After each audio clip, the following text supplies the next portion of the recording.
Olá, professor Jefferson Almeida mais uma vez com vocês. Estamos aqui hoje para ver um tópico muito importante do programa, que é citoplasma. Então, citoplasma, nós vamos trabalhar aqui um pouco sobre as funções das organelas. É importante ter uma noção de cada função, porque pode vir na prova, tá bom? Então, vamos dar uma olhada nesses conceitos aí. A gente separou aqui para vocês um material muito bom, então dá uma olhada nos conceitos, a gente vai comentando aqui contigo. E aí, claro, vamos aqui cercando a prova de todas as maneiras, tá bom? Dá uma olhada aí. A gente começa aqui exatamente falando sobre citoplasma. Então, o citoplasma é uma região da célula, gente, onde a gente sabe aqui, né, no caso, quitos quer dizer célula, plasma que modela, fluido, né? Então, está modelando ali a célula. Então, é o espaço intracelular entre membrana plasmática e a carioteca, em seres eucariontes. Olha, eu marquei aqui já para você, seres eucariontes, enquanto nos procariotos corresponde à totalidade da área intracelular. Por que a gente está falando isso, né? Logicamente, você tem que lembrar que a célula eucariótica, ela tem carioteca e tem núcleo. Então, o espaço entre a membrana e o núcleo, como a gente está falando aí, exatamente é o citoplasma. Só que nas células procarióticas, lembra que não tem núcleo. Então, o citoplasma ele é todo o espaço intracelular. Só para você entender essa diferença entre procariótica e eucariótica. Vamos continuar então. Dá uma olhada aí no material. Bem, eu coloquei aqui um esqueminha já para você, exatamente para você começar a organizar o seu material. Então, o citoplasma ele é dividido em citosol ou hialoplasma, tá bom? E o citoplasma fundamental, que são as organelas. Então, o citosol e hialoplasma, eu vou encontrar água, sais minerais, enquanto que aqui eu encontro todas as organelas, são estruturas específicas que dão possibilidade para a célula sobreviver. Bem, antes de iniciar as organelas, eu preciso falar sobre esse cara aqui, que é exatamente o citoesqueleto. Então, dá uma olhada aí, a gente está falando, tá, do citoesqueleto, tá aqui o citoesqueleto para você, tá certo? E eu coloquei algumas funções. O citoesqueleto, ele é importante para a sustentação, ele é importante, tá, para a forma da célula, aí, que vai dar forma à célula. Ele é importante no processo de adesão, então quando a gente fala sobre as especializações da membrana, aquelas especializações de adesão, por exemplo, desmossomos, hemidesmossomos, interdigitações, zona de oclusão, tudo aí nós temos a presença do citoesqueleto, que é um conjunto de proteínas. E é importantíssimo porque, graças a esse conjunto proteico, essas células adjacentes elas conseguem ficar mais próximas umas das outras. Uma outra coisa também importante da gente falar aqui, e que é, acredito eu, mais importante, é o transporte de substâncias. O transporte de substâncias é muito importante para exatamente o metabolismo e a dinâmica ali da célula, para que tudo aconteça normalmente com ela, tá bom? Então, quem é que compõe o citoesqueleto? São proteínas. Nós temos os microfilamentos de actina, então a actina, lembre de movimento, então vai estar relacionado aos pseudópodes, que é a expansão do citoplasma para movimentação, ou simplesmente para estar fagocitando o micro-organismo. E a fagocitose nada mais é do que aquele processo de englobamento de partículas. Nós temos também aí os microtúbulos de tubulina, que está relacionado com a formação ali de cílios e flagelos por centríolos e também as fibras do fuso. E nós temos também os filamentos intermediários de queratina, que são relacionados à resistência. Então, estamos falando de actina, estamos falando de queratina e de tubulina, que é um conjunto de proteínas presentes aí no citoesqueleto do citoplasma, tá bom? Então, cuidado com isso. Vamos continuar aí e vamos falar dos ribossomos. Quero conversar sobre os ribossomos aqui. Os ribossomos são importantes, por quê? Porque eles leem o RNA mensageiro para o processo de produção de síntese de proteínas, tá bom? Então, a função é a síntese de proteínas, não esqueça disso. Agora, lembre que o ribossomo está presente, tanto em célula procariótica quanto em célula eucariótica. Quando a gente faz a diferença, a gente diz o seguinte, que a célula eucariótica tem organela membranosa, a célula procariótica não tem. E aí vem a pergunta, pera lá, se tem ribossomo nos dois, bem, então o ribossomo não é uma organela membranosa, se não é uma organela membranosa, ele é formado de quê? E aí eu coloquei aqui para você exatamente que ele é formado de proteínas e RNA ribossômico.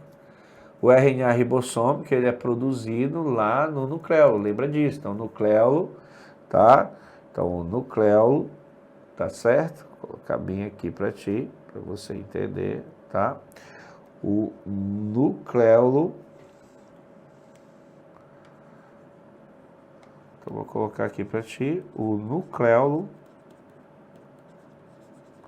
ele produz o RNA ribossômico, que vai fazer parte dos ribossomos. Guarde logo isso, essa informação.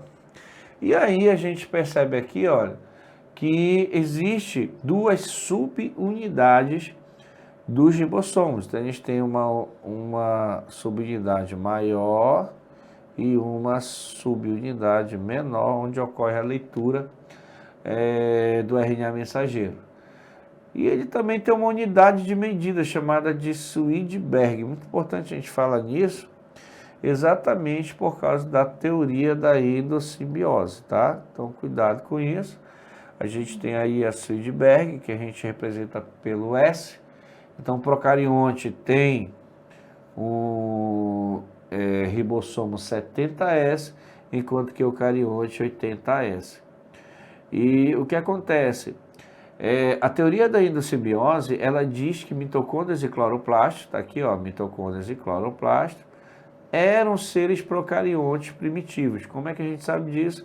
Porque os ribossomos deles têm 70S parecido com procarionte. E foram englobados por células eucariontes primitivas e aí começaram a ter uma relação entre elas, né?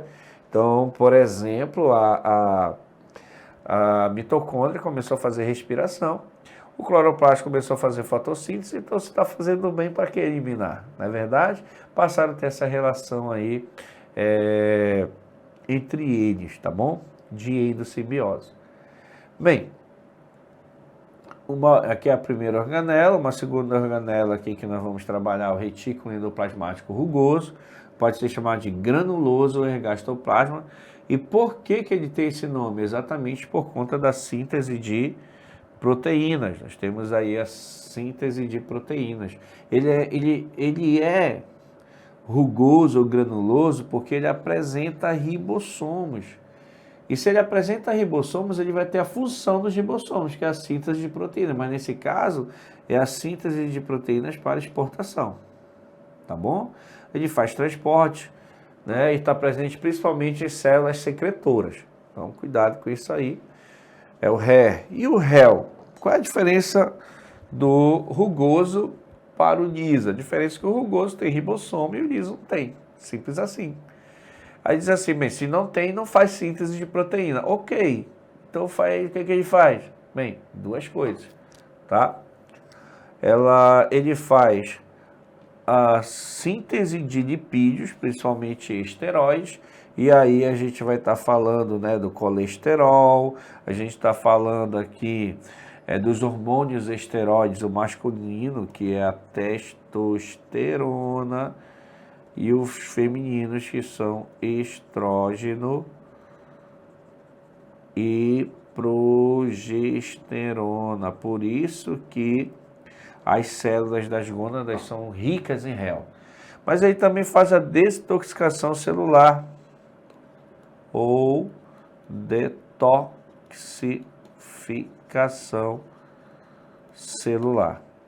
Ou seja, substâncias venenosas vindo do meio externo são combatidas exatamente no fígado. Então, no fígado deve ter ali uma grande quantidade de réu, tá bom? Então, cuidado com isso, né? Lembrando que nós temos aí o retículo endoplasmático rugoso com uma síntese de proteínas e retículo endoplasmático liso com síntese de lipídios. Cuidado com essa diferença.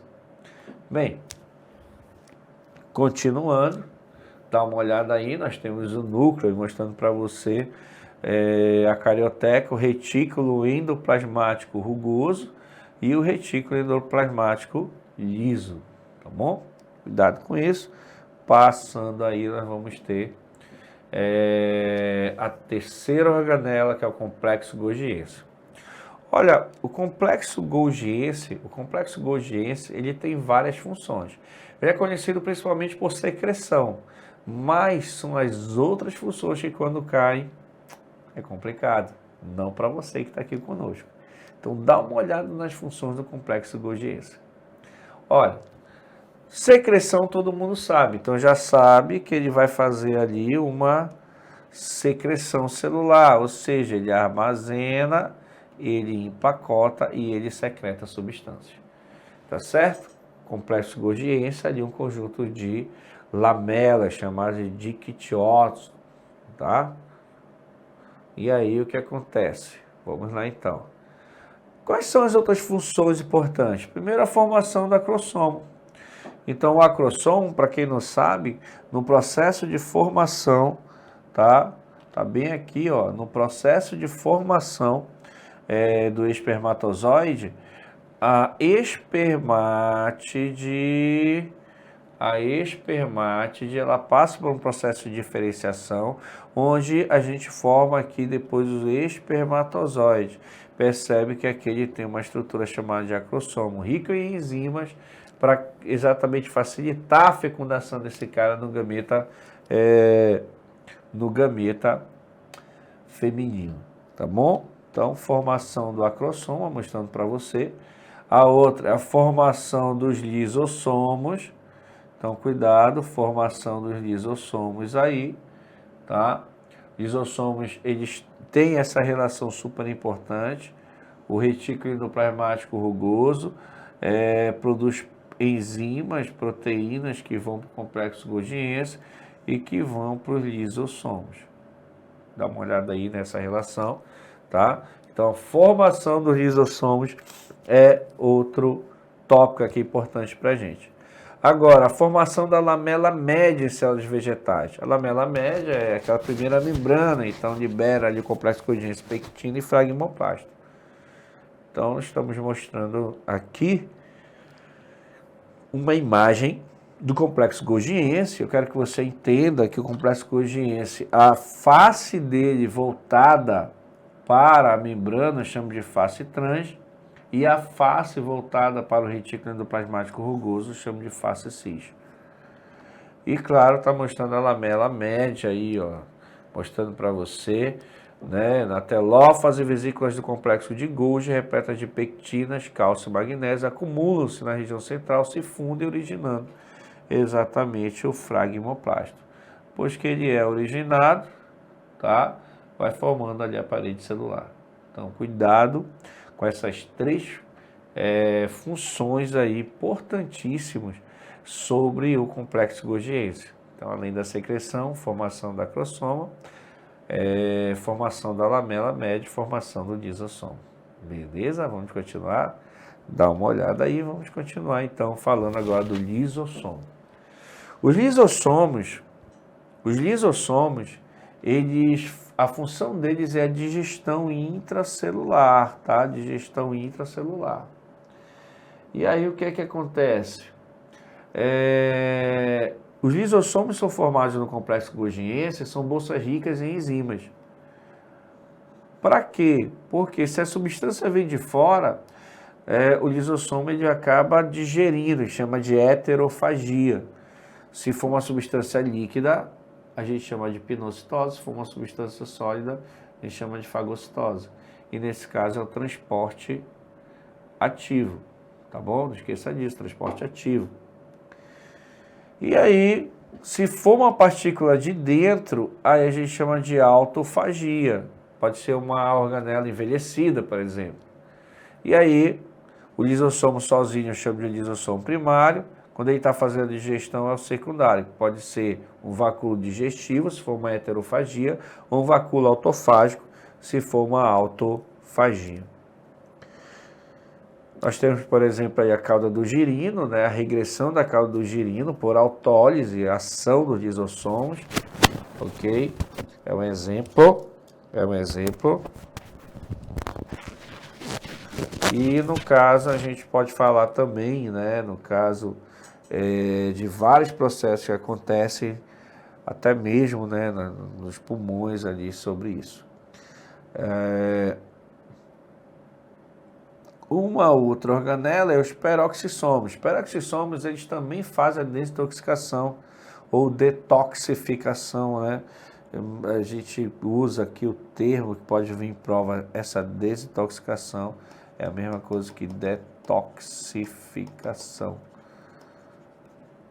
tá? Substâncias, por exemplo, como a água oxigenada, peróxido de hidrogênio, que é resultado do metabolismo de aminoácidos e ácido graxo. Então, ela é altamente prejudicial e ela tem que ser quebrada em água e gás oxigênio pela catalase ou peroxidase, são as enzimas que agem sobre o peróxido de hidrogênio. Os centríolos, isso tem uma função interessante. Centríolo são 9 trincas de tubulina e nós vamos ter ali a formação de cilindros e flagelos, que são estruturas de locomoção, e, no caso, a formação do fuso acromático. Lembrando que os peroxissomos, eles ajudam a germinação das sementes, onde eles vão transformar lipídios em glicose. Por isso que eles são conhecidos também como glioxissomos, no caso, nas células vegetais. Beleza? Vamos passando então para a próxima aí, mostrando para você aí uma fagocitose e pinocitose. Mostrando para você aí que não importa se é fagossomo, se é pinossomo, na hora que o lisossomo chega, ele forma um vacúolo digestivo e digere as substâncias. Beleza? E aquilo que não serve para ele é eliminado por plasmocitose. Os peroxissomos, já conversei sobre eles, né? Mostrando para você aí que eles são super importantes porque o peróxido de hidrogênio é uma substância nociva, né? Precisa ser combatida, precisa ser quebrada para poder ser absorvida. Olha aí as fibras do fuso, mostrando para você aí as fibras do fuso e orientando os cromossomos exatamente para a metade da célula. Beleza?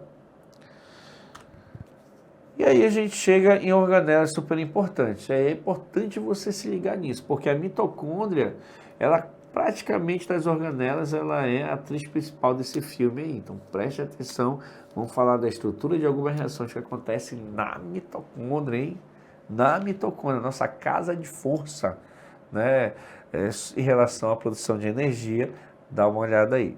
A mitocôndria, a função dela é fazer respiração celular para a produção de energia, tá? Essa é a função da mitocôndria. Nós temos a reação geral aí, onde nós temos a glicose, C6H12O6, que reage com gás oxigênio, produzindo exatamente o CO2, água e energia na forma de ATP, lembrando que o ATP, adenosina trifosfato, é nossa unidade energética. Ora, a membrana plasmática,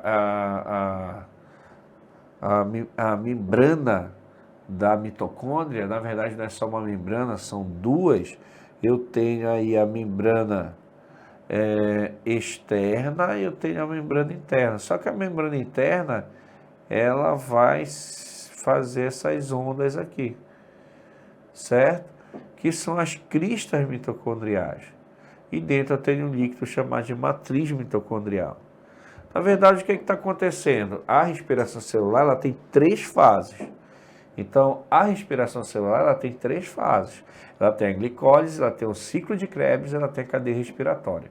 Eu tenho que saber onde acontece cada uma delas. Por exemplo, eu tenho que saber que a glicólise, que é a quebra da glicose, ela acontece no citosol, ela acontece no hialoplasma, e é um processo que acontece sem a presença do gás oxigênio, a gente chama de processo anaeróbico, tá bom? Anaeróbico. Já o ciclo de Krebs e a cadeia respiratória acontece onde? Dentro da mitocôndria. O ciclo de Krebs acontece na matriz mitocondrial, enquanto que a cadeia respiratória acontece nas cristas mitocondriais. Beleza? Estou falando das 3 fases, estou falando de onde elas acontecem. Tá? Então, cuidado com isso aí. Anote, tá? Para a gente continuar a nossa aula. Bem, uma outra janela muito importante aqui são os plastos. E eu chamo a atenção para vocês sobre isso, porque às vezes quando a gente fala de plasto, a gente só fala de cloroplasto. Mas os plastos são um grupo onde a gente encontra cromoplastos e leucoplastos. Cromo, cor, leuco, incolor. Então, os leucoplastos servem para armazenamento. O cloroplasto, que é o verde, ele vai ser importante para a fotossíntese, principalmente porque tem clorofila. A clorofila capta a energia solar, né? Capta os fótons de energia. Beleza? Cuidado com isso aí. E aí a gente tem a estrutura do cloroplasto. Percebe que ele também tem uma membrana externa, ele também tem uma membrana interna. Essa membrana interna forma as lamelas e ele tem estrutura chamada de tilacoide, que estão em pilha. Cada pilha é chamada de grano e o conjunto é chamado de grana. A fotossíntese ela tem 2 etapas e 4 fases. Então, nós temos aqui a reação de claro e a reação de escuro. A reação de claro, eu vou encontrar a fotólise da água. Eu vou encontrar a fotofosforilação cíclica e a fotofosforilação cíclica. Lembrando que a fotólise da água e a fotofosforilação cíclica e acíclica, elas servem para produzir ali ATP e NADPH2 para servir a última reação, que é o ciclo das pentoses, o ciclo de Calvin-Benson, tá bom? Ok? Beleza, então cuidado com isso. Aqui eu estou mostrando para você também a reação, né, do CO2 com água, produzindo glicose aí e gás oxigênio, tá bom? Cuidado aí. Então, vamos continuar. Dá uma olhada. Essa situação aqui é legal porque ele mostra para você, olha, ele mostra a folha, tá? E ele mostra aqui que na folha eu vou encontrar células vegetais e dentro das células vegetais eu vou encontrar o cloroplasto. O cloroplasto, ele possui a estrutura que nós vimos ainda agora, e se pegar o grano, o tilacoide, é lá que a membrana está presente e é lá que vai acontecer toda essa situação em que nós estamos conversando contigo, né? No caso, da membrana ali do tilacoide, a reação de claro. Chegamos aí nos vacúolos. Vacúolos são estruturas de membranais mais ou menos esféricas com funções geralmente de armazenagem. Ok? Então nós temos aí a função, pode armazenar água, pigmentos, nutrientes, e animais não são tão frequentes, e vegetais possuem um grande vacúolo. Então, por exemplo, vamos dar uma olhada aqui. O vacúolo de suco celular tem uma função de armazenamento. Então, armazena substâncias em geral, glicose, vitaminas, sais, além de controlar a pressão da célula realizada através da osmose. Já os vacúolos adiposos, eles vão servir exatamente, tá, para guardar a gordura ali nos adipócitos. Na verdade, uma coisa interessante a gente falar, né, até para desmitificar, quando o indivíduo engorda, ele não aumenta o número de células dele do tecido adiposo. Na verdade, os vacúolos vão armazenar mais gordura e vai aumentar de volume. Então, o cara, quando engorda, ele aumenta de volume celular, não número de células. Cuidado com isso, tá bom? Então, os vacúolos adiposos, né, já falei, vacúolos pulsáteis e contratos são importantes, porque os protozoários de água doce, eles são hipertônicos em relação ao meio, então eles acabam ganhando água, e se eles não tiverem um processo para tirar essa água, eles podem morrer. É isso que o vacúolo pulsátil e contrátil faz, tá bom? Tem função de expulsão de água do excesso com excretas tóxicas ao organismo.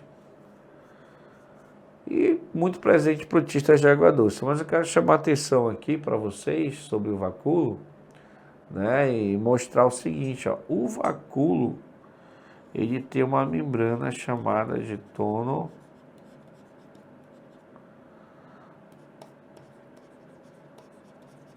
tonoplasto, tá? Cuidado com isso.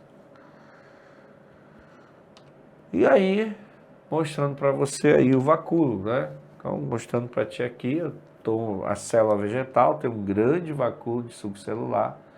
E no caso, aqui eu tenho o paramécio, onde eu tenho os vacúolos aqui do paramécio que mandam para fora exatamente o excesso de água. Aqui eu tenho o vacúolo adiposo. E aí, uma charge, olha só, Zé, dá uma olhada no Chico. Aí o Chico está todo inchado, eu já vi, o problema dele é de vacúolo. Por quê? Porque ele não está conseguindo mandar para fora o excesso de água, já que o vacúolo contrátil não está funcionando. Tá bom? Cuidado com isso aí. Beleza? Bem, estamos terminando esse tópico onde nós falamos de citoplasma. Vimos a região de citoplasma e nós vimos cada organela com suas funções, aquilo que é mais importante. Eu espero que você tenha gostado. Então, muito obrigado. Foi uma hemorragia de prazer estar com vocês. E na próxima aula a gente se vê.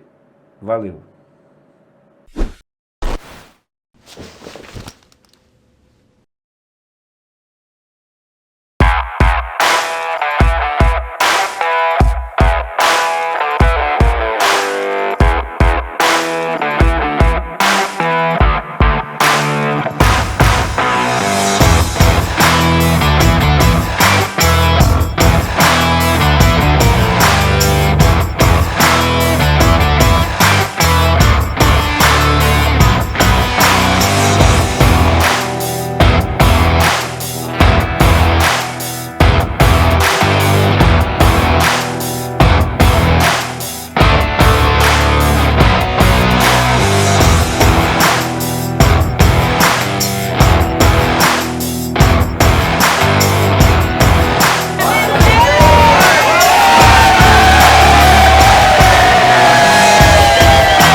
Fala, meu querido vestibulando, sou eu, teu professor de Química, professor Vitor Albuquerque, passando aqui diretamente do Ser Aprovado para lhe dar aquela aula maravilhosa. Hoje, mais especificamente, sobre ela, a nossa tão famosa tabela periódica. Se você quiser aí aprender tudo relativo a esse instrumento químico muito utilizado no mundo, bora lá e bora deixar de enrolação. Beleza? Prestai-vos atenção, meus queridos, olha só. Já te convido desde já a seguir o @ser_aprovado lá nas redes sociais. Lá você vai receber dicas de concursos públicos e vestibulares a todo momento que estão saindo por aí, beleza? E além disso, né, te convido também a me seguir lá no Instagram, @prof.victoralbuque. Lá você recebe todas as dicas referentes aos conteúdos de química mais diversos aí, beleza? Além disso, você consegue também, por meio, né, da DM, tirar dúvidas comigo, beleza? Diretamente comigo, mande mensagem lá. E se você tiver alguma dúvida relacionada à nossa aula, pode mandar mensagem lá que eu estarei prontamente disposto a lhe ajudar, beleza? Então, bora deixar de enrolação e bora logo lá. Meus queridos, vamos lá. Tabela periódica é dividida, né, basicamente em duas partes em geral, beleza? A primeira é classificação e organização dos elementos químicos em suas famílias e períodos geralmente. E, né, a segunda parte, propriedades da tabela periódica ou propriedades periódicas, beleza? Como queira. As primeiras questões, elas serão relativas a essa parte, a primeira parte do assunto, classificação e organização dos elementos. A segunda parte das questões, relativas a propriedades, beleza? Então vamos lá, meus amores. Né? Nessa primeira questão aqui, o que teremos? Tá legal? Ele vai pedir o seguinte, né, meus chuchus? Ó. Na coluna da direita estão listados 5 elementos da tabela periódica e na da esquerda a classificação desses elementos. Tudo bem? Associe a coluna da direita com a esquerda e ele vai perguntar, né, a sequência correta de preenchimento dos parênteses de cima para baixo. Então vamos lá. Né, meus amores? Basicamente, eu preciso lembrar um pouquinho sobre as famílias da tabela periódica. Tá legal? Beleza? Então, vamos lá. A primeira família da tabela periódica que ele está querendo saber aí é a família dos alcalinos. Beleza? Eu não trouxe uma tabela periódica aqui para a gente poder verificar, justamente porque muitas das vezes vocês vão ter provas que vão te dar tabela periódica e provas que não vão lhe dar. Então, assim, eu vou te ensinar alguns macetes e algumas frasezinhas justamente para te lembrar dos elementos, tá legal? Que pertencem a cada família. A família dos alcalinos, ela é a família 1A ou grupo 1 da tabela periódica. Tudo bem? Então, lembre-se aí, ó. Família dos alcalinos, grupo 1 ou, né, basicamente, grupo 1A da tabela periódica. Tá legal? Professor, quem são os elementos que estão nessa família? Anote aí, ó, meu chuchu. Lítio, beleza? Sódio, potássio, rubídio, césio e frâncio, que é o único elemento artificial dessa família. Tudo bem? Beleza? Mas olha só, quero que você lembre de uma frasezinha para te poder, né, verificar todos os elementos aí. Beleza? Olha só como é que é essa frasezinha. Li na casa de Rubens coisas francesas. Deu para entender aí? Beleza? Então, né, meus amores, quando ele fala dessa casa aqui, ó, tudo bem? É o nosso famoso potássio. Então, aqui, ó, número 2, para a família do alcalino. O potássio pertence à família dos alcalinos, que são todos esses elementos que pertencem à primeira coluna da tabela periódica. Beleza? Uma curiosidade é que, assim, né, a gente consegue verificar que antes do lítio, você vai ter o hidrogênio. Mas muito cuidado, tá? O hidrogênio, apesar dele estar em cima do lítio, tudo bem? Ó, vou até colocar numa questão depois aqui, ó. Aqui, ó. Tá aqui uma tabela periódica, né, para vocês. O lítio, ele tá até em cima do lítio. Desculpa, o hidrogênio, ele está até em cima do lítio.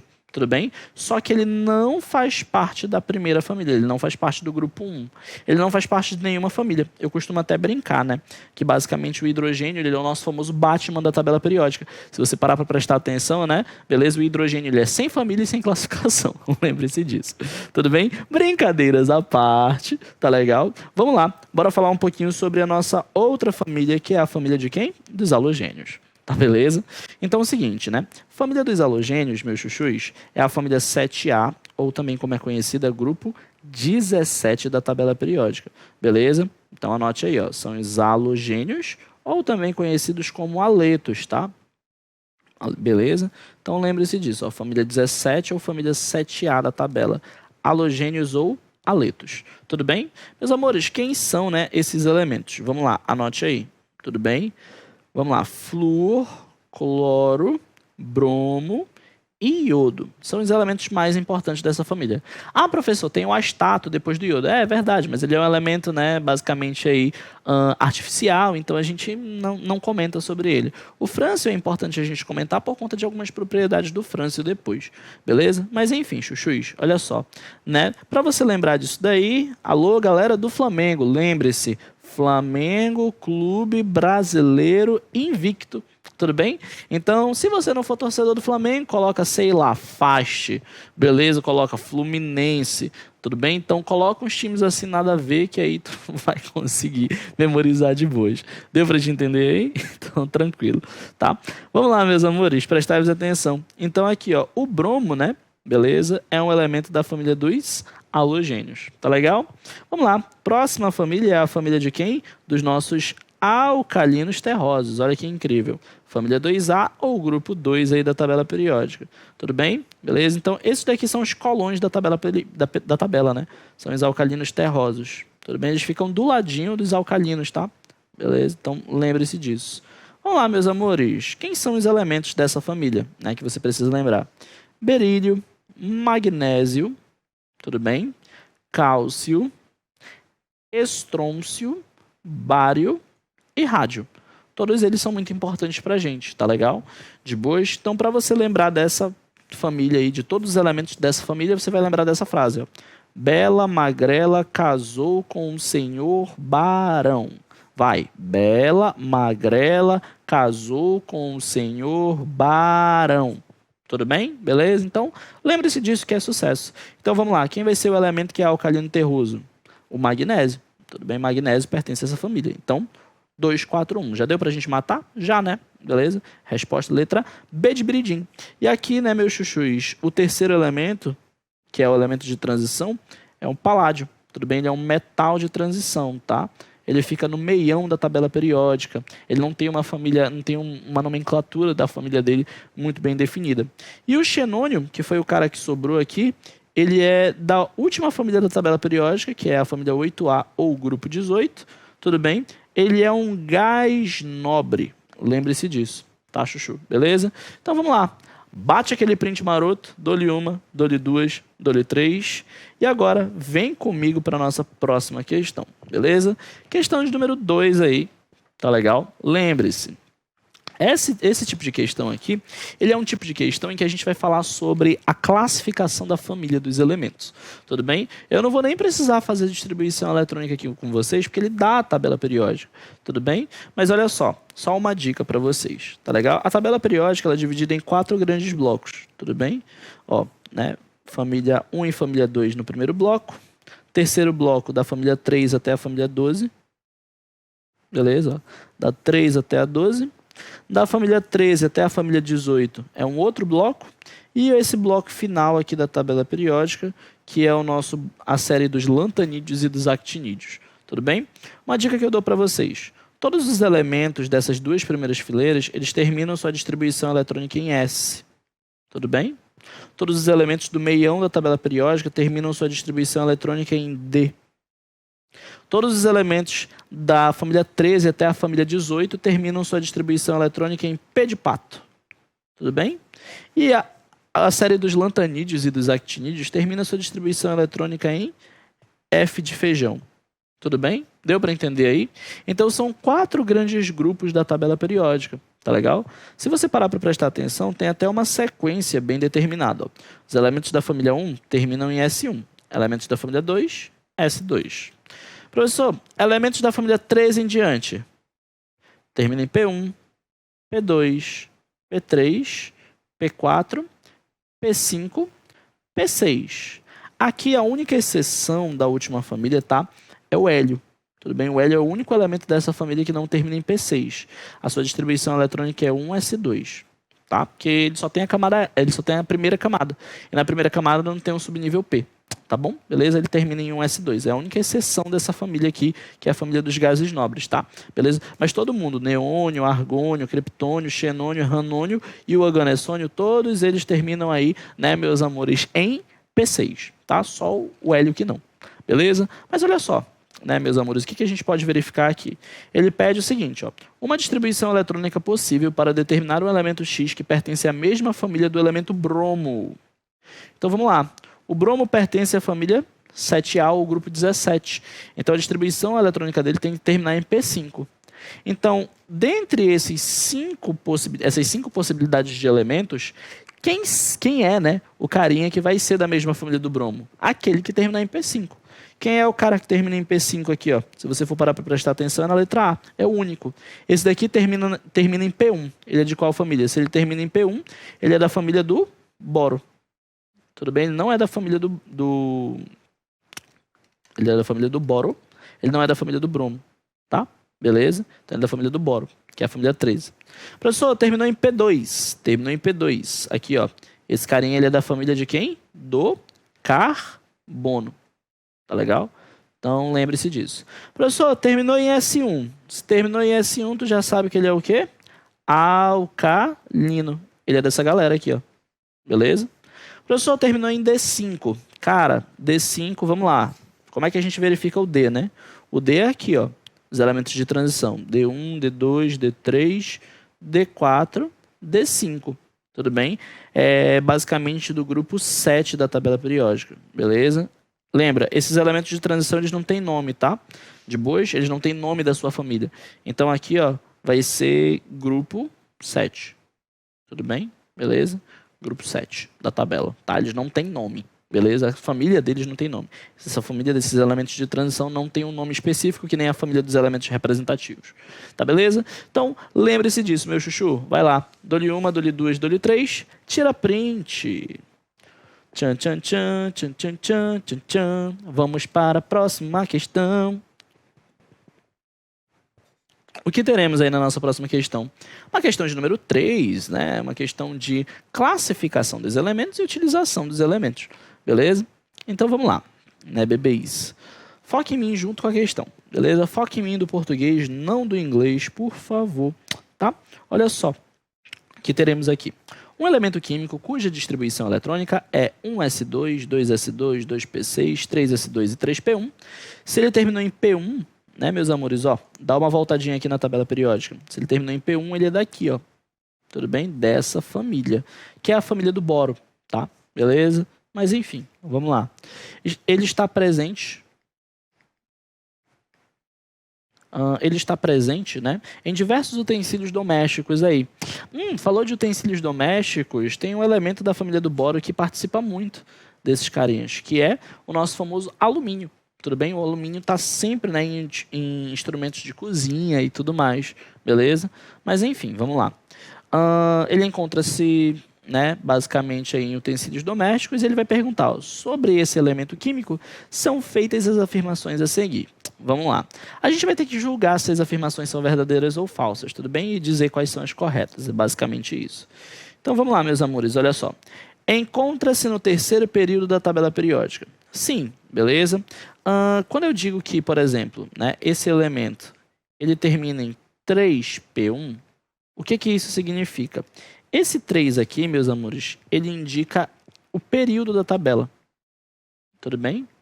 Então, isso indica que esse meu átomo, né, ele está no terceiro período da tabela periódica. Então, se eu for olhar aqui, ele está na terceira linha, ó. Tudo bem? Que é o alumínio. É ele mesmo. Tudo bem? E esse P1, né? Beleza? Esse P1zinho aqui, tá? Ele indica pra gente o quê? A família do elemento, ou seja, o grupo do elemento. Se ele é da família do boro, se ele é da família do carbono, se ele é halogênio, se ele é calcogênio, tudo bem? Então você tem que lembrar disso, tá? Então o P1 indica a família e o 3 indica o período. Deu para entender aí? Ficou tranquilo? Então vamos lá, né? Encontra-se no terceiro período da tabela periódica. Claramente, cara, isso daqui é verdadeiro. Tudo bem? Beleza? Agora a 2, né, meus chuchus? Vamos lá. A 2, ela é falsa, justamente porque ele diz que esse elemento é classificado como um ametal. Gente, a gente sabe que o alumínio ele é um metal, mas tem muito aluno que me pergunta o seguinte, ó. Ah, professor, como é que eu sei se um elemento ele é metal ou ametal? Bora voltar nessa tabela aqui, beleza? E eu vou dar uma leve apagada no que a gente tem aqui, tá? De boas, só para eu poder fazer uma breve, né, caracterização dos elementos com vocês. Existe um grupo de elementos que eu preciso que você lembre rapidão, tudo bem? Eu vou circular aqui cada um deles. Eu vou até dar um zoom aqui, ó, beleza? Nessa tabela, mais especificamente aqui, ó, tá beleza? Ó, bom, se gear assim sábado terá polenta, beleza? Deu para te entender aqui, ó? Bom, se gear assim sábado terá polenta, tá legal? De boas? Então, boro, silício, germânio, arsênio, antimônio, telúrio e polônio. Tá legal? Vou desfazer esse zoom, tudo bem? Vou desfazer esse zoom rapidão, né? Só para poder vocês conseguirem verificar aqui, tá? Então, olha só, meus amores, prestai-vos atenção aqui, beleza? Boro, silício, germânio, arsênio, antimônio, telúrio e polônio. Deu para entender aí? De boas, são esse grupo de elementos que eu preciso que você lembre. Por quê, professor? Todo mundo que vier antes desses caras vai ser classificado como metal, com exceção de quem? Do hidrogênio. Beleza? Lembra, hidrogênio, né, meus amores, é o Batman, sem classificação. Tá legal? Aí quem vem depois deles, com exceção dos gases nobres, os gases nobres não entram nessa classificação, então todo mundo que vem para cá vai ser o quê? Ametal. Com exceção dos gases nobres. Tá legal? Beleza? Então, quem vem antes desses elementos é metal, como é o caso do alumínio. O alumínio vem antes desses elementos, né? Então, assim, quem está à esquerda é metal. Beleza? Então, é assim que a gente sabe, tá? Então, alumínio não é metal. Vamos lá. Letra já. Numeração 3. Afirmativa 3. Ó. Tem a tendência de formar ligações iônicas com metais. Quando o alumínio se junta com outros metais, né, a gente consegue verificar um tipo de ligação que nós chamamos de ligação metálica. Tudo bem? Até anote aí, né, que o tipo de ligação que ele vai fazer com outros metais, beleza? É uma ligação que a gente chama de metálica, que acontece entre dois metais. Como o alumínio é um metal e ele vai se ligar em outro metal, o tipo de ligação que a gente vai ter é uma ligação metálica. Tudo bem? Então essa daqui ela está errada, não é ligação iônica. Tudo bem? Agora vamos lá. Quarta. Possui 3 elétrons na camada de valência. Quando a gente faz a distribuição eletrônica desse elemento, né, do alumínio no caso, beleza? Que é o elemento em questão, né? A gente nem precisa mais fingir que não é ele. Ele termina em 3s2, 3p1. Então, a terceira camada, que é a camada de valência dele, beleza? Basicamente vai ter 3 elétrons. Tudo bem? Vai ter 3 elétrons na última camada, que é a sua camada de valência, que é a terceira camada. Tudo bem? Então, essa daqui, né, meus amores, a quarta ela é completamente verdadeira. Então, 1 e 4 são verdadeiras, tá legal? Beleza? Resposta aí, letra o quê? A de adocica, meu amor. Tudo bem? Então, vai lá, chuchu. Tira um print, dou-lhe uma, dou-lhe duas, dou-lhe 3, beleza? E vem comigo para a nossa próxima questão. Ah, cara, vamos lá. Agora, né, a gente vai dar uma leve cantadinha. Tudo bem?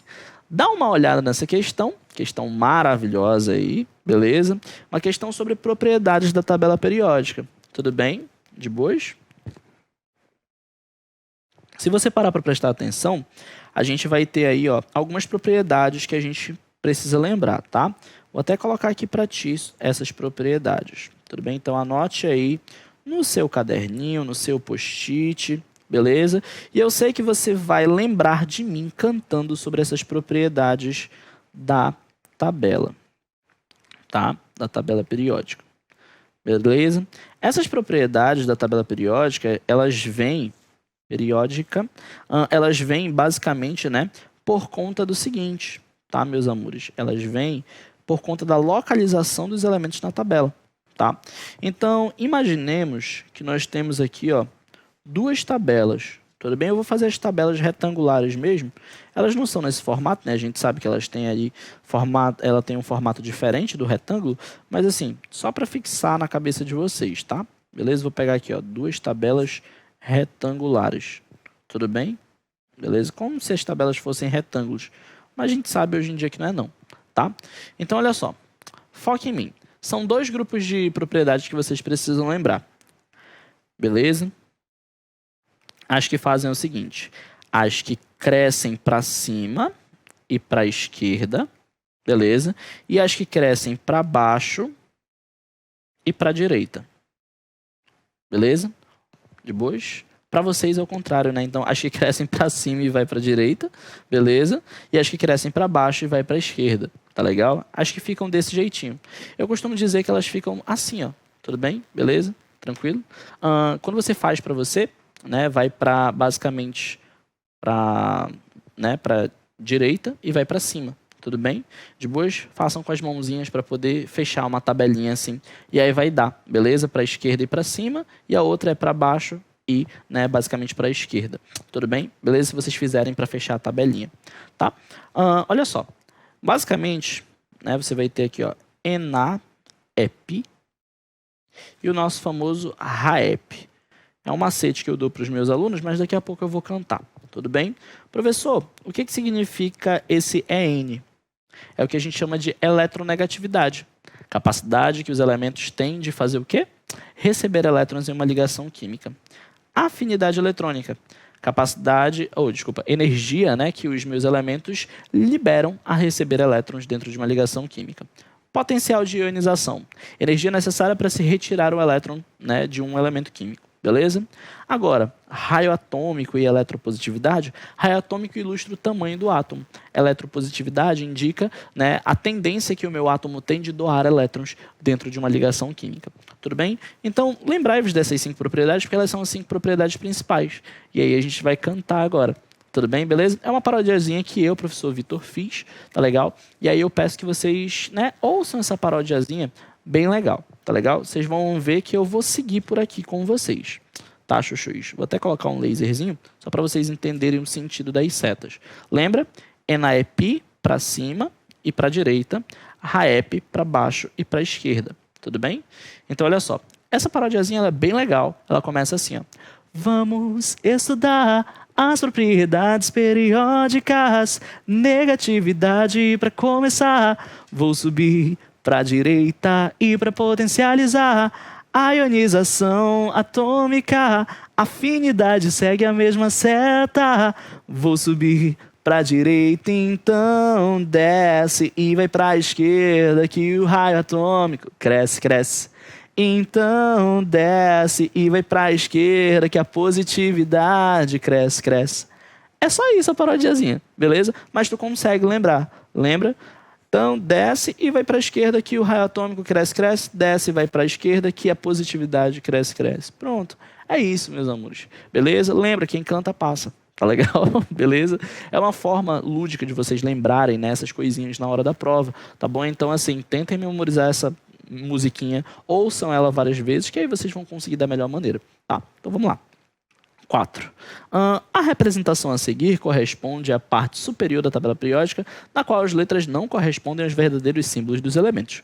Considere as alternativas acerca dos elementos hipotéticos A, B e C apresentados na tabela periódica. Vamos lá. 1. Dentre os elementos hipotéticos, o elemento A é o de maior afinidade eletrônica. Opa, vamos lá. Né? Lembra, afinidade eletrônica para cima e para a direita. Para cima e para a direita. Dentre esses 3 elementos, A, B e C, quem é o elemento mais para cima e mais para a direita? É o elemento C de sacola. Tudo bem? Então, quando ele diz que é o elemento A, isso está errado. É o elemento C. Então, a primeira já está completamente errada. Beleza? Agora, vamos lá, ó, na 2. Dentre os elementos hipotéticos, pode-se afirmar que o elemento B é o de maior eletropositividade. Vamos lá, chuchus, como é que a gente mede a eletropositividade? Então, desce e vai para a esquerda, que a positividade cresce, cresce. Né? Lembre-se disso aí. Então, olha só, eletropositividade é quanto mais para a esquerda e mais para baixo. Quem é o elemento mais eletropositivo? O elemento A. Então, essa 2 está errada também, porque ele diz que é o elemento B, e não é o elemento B, é o elemento A. Tudo bem? Beleza? Agora, vamos lá. Né, chuchus? A terceira só pode estar correta. Ó. Dentre os elementos hipotéticos, pode-se afirmar que o elemento C é o elemento mais eletronegativo. Verdade. Lembra que eu te disse? Vamos estudar as propriedades periódicas, negatividade para começar. Vou fazer o quê? Vou subir para a direita. Então tá aqui, ó. Beleza? Negatividade para começar, vou subir para a direita. Então, o elemento C, que é o cara que está mais acima e mais à direita, ele é o cara mais eletronegativo. Então, essa daí ela é completamente verdadeira. Então, meus amores, só a letra C, né, que vai ser a nossa letra correta aí. Só a terceira assertiva é a assertiva correta. Beleza? Então, espero que vocês tenham gostado aí da nossa musiquinha, que vocês vão basicamente utilizar ela para todas essas 5 propriedades. Existem outras propriedades? Existem, mas assim, essas 5 são as principais. Vou te trazer agora uma questão relativa a outras propriedades também, beleza? Então vai lá, ó. Beleza? Foca aí, foca aí, foca aí. Beleza? Tirou o teu print, dou-lhe 1, dou-lhe 2, dou-lhe 3 e agora volta comigo. Tá legal? Seguinte, olha só. Questão de número 5. Tudo bem? Considere os elementos, né, potássio, cobalto, arsênio e bromo. Tudo bem? Ó, meus amores, só falta uma questãozinha aí pra gente. Tá legal? Então, olha só. Nessa questão de número 5, ele vai pedir o seguinte, ó. O elemento de maior densidade e o elemento mais eletronegativo. Tudo bem? Meus amores, a densidade ela é uma propriedade anômala da tabela periódica, tá? Beleza? Ela é uma propriedade que ela é bem assim. Quando você vai ver a densidade dos elementos, né, dentro da tabela, imaginemos que isso daqui seja uma tabela e a gente está falando aí sobre a nossa famosa densidade. tudo bem? Quando a gente está analisando elementos de um mesmo período, ou seja, de uma mesma linha da tabela, tá? A gente verifica o seguinte, que quanto mais para o meio da tabela, mais denso será o elemento. E quando a gente está analisando períodos diferentes, ou seja, linhas diferentes, quanto mais para baixo, maior a densidade da tabela. Aí eu digo que forma tipo um golzinho assim, ó, para o meio e para baixo. Tudo bem? Beleza? Professor, aqui é o elemento mais denso da tabela periódica. É um elemento que está na ponta da caneta esferográfica chamado de ósmio. Tudo bem? Beleza? Então, o ósmio é o elemento mais denso da tabela periódica. Ele está mais ao centro e mais para baixo. Tá? Beleza? Mas, enfim, ele quer o cara mais denso do quarto período, que estão esses elementos, entre esses elementos aqui. Se a gente for voltar aqui nessa tabela periódica, cadê? Né? Aqui, ó. Só para a gente verificar tudo direitinho. Beleza? Vamos lá. Quarto período está bem aqui. Aí ele quer o potássio, cobalto, basicamente quem mais? Arsênio. Tudo bem? E deixa eu ver. E o bromo, não é isso? Beleza? Deixa eu dar uma voltada lá. É eles mesmo, ó. Potássio, cobalto, arsênio e bromo. Tudo bem? A gente precisa avaliar qual deles é o mais denso e qual deles é o mais eletronegativo. O mais denso é sempre o cara que está no meio. E o eletronegativo, lembra? Negatividade para começar. Vou subir para a direita. Então, desses elementos, quem é o elemento que está mais à direita? O bromo, né? Então, esse é o cara mais denso e o bromo, né, meus amores, é o cara mais eletronegativo. Pronto. Então, resposta, meus chuchus. Bora lá. Né? Quem é o elemento mais denso? É o cobalto. Beleza? Tranquilo? E quem é o elemento mais eletronegativo? O bromo. Então, letra B de biridim. Tá beleza? Enfim, meus amores, bora lá. Né? Só para eu colocar aqui para vocês não terem que voltar lá na tabelinha. Tudo bem? Potássio, cobalto, arsênio e o bromo. Tá legal? Lembra, cobalto no meio é o cara mais denso. Né? Lembra, densidade para baixo e para o meio. E no caso da eletronegatividade, tudo bem? Potássio, cobalto, arsênio e bromo. Eletronegatividade, quanto mais para a direita e mais para cima. Quem é o elemento mais à direita dentre eles? O bromo. Tudo bem? Então aqui vai fazer referência à densidade e aqui vai fazer referência ao quê? Eletronegatividade. Tudo bem? Então vai, bate aquele print maroto. Tudo bem? Dou-lhe uma, dou-lhe duas, dou-lhe três. Bora lá. Próxima questão, meus amores. Próxima questão, uma questão aí bem mais elaborada, né? Então, assim, vamos lá. Lê comigo, ó. O processo de deposição de filmes finos de óxido de índio e estanho é extremamente importante na fabricação de semicondutores. Os filmes são produzidos por pulverização catódica com radiofrequência assistida por campo magnético constante. Considere as afirmativas abaixo. Então, vamos lá. Né? Ele vai falar um pouquinho sobre índio, estanho e galho. Tudo bem? Então, a gente vai precisar da localização desses elementos lá na tabela. Bem provável que nessa prova, nessa banca, ele te deu a localização dos elementos. Tudo bem? Bora voltar lá na nossa tabelinha periódica atual. Beleza? E aí a gente vai, né, verificar aonde é que está o índio. Tudo bem? O estanho e o galho. Tá aqui, ó. Índio, estanho e galho. Tudo bem? Então, beleza. Tá? Índio, estanho e galho. Deixa eu vir para cá. A gente vai ter índio, estânio e o galho está em cima do índio. Beleza. Vamos lá. Ele fala bem assim, ó. Índio é um mau condutor de eletricidade. Gente, essa afirmativa ela está completamente falsa. Justamente porque, né, meus amores, o índio ele é um metal. Tudo bem? Beleza? Se o elemento químico ele é um metal, ele é um ótimo condutor de eletricidade. Então, tá errado esse mal aí. Beleza? Vamos lá.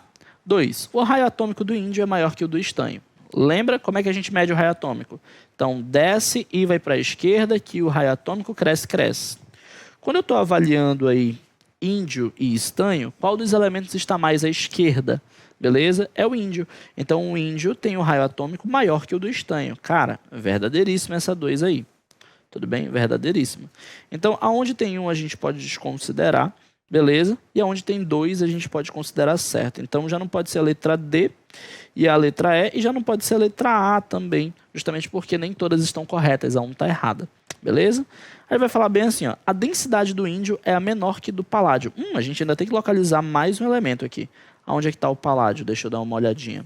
O paládio está bem aqui, ó. O paládio está mais ao centro, né? Beleza? Então vamos voltar aqui, ó. O paládio, meus amores, ele tá um elemento mais ao centro aqui. Se ele está um elemento mais ao centro, lembra que como é que a gente mede a densidade? Quanto mais para o meio, tudo bem, mais para baixo, né? Lembra disso? Então, o paládio ele é um elemento mais denso que o índio. Então, essa daqui ela tá errada. Beleza? Então, a 3 está errada. Já posso... Opa! Tá. Ele é o paládio mais denso, né? Desculpa. O paládio ele é mais denso que o índio. A densidade do índio é menor que a densidade do paládio. Isso daqui é verdadeira, tá? Desculpa. Beleza? Então, a densidade do índio ela é menor que a densidade do paládio. Verdade. O paládio está no meio, mais denso. Tá legal? Quarta, para a gente finalizar, o ponto de fusão do índio é maior que o ponto de fusão do galho.